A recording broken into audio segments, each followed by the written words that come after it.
During our cold Wisconsin winters, it's nice to see some signs of life out of our windows. In today's hands-on gardening segment, we'll take a look at how to invite birds into your yard.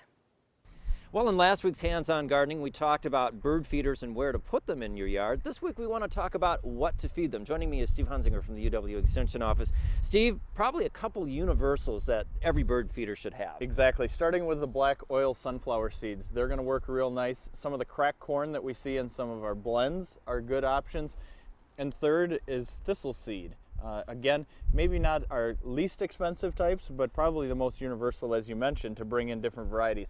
Some of the bags that we get that are less expensive, there's sometimes a lot of filler in there that's probably secondary for what the birds are going to want. Okay, and what about suet cakes here? Suet cakes are real nice for bringing in woodpeckers and other species of birds that are attracted to them. Even some of our orioles, some of our other summer songbirds may like them. Maybe a good option to think about in the spring or even in your summer. When the birds are actually around and, Exactly. and not migrating.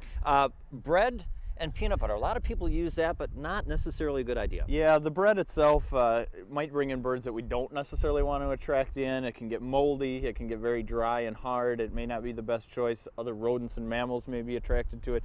Peanut butter doesn't digest real well for the birds. If we're going to use some peanut butter, we might want to blend it with some of the other things. Okay, and buying and storage. Yeah, first of all, think about what is our cost going to be for buying.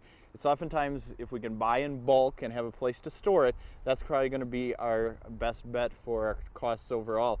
If we're going to store it, we want to try to keep it around for a while, a cool, dry place like most things.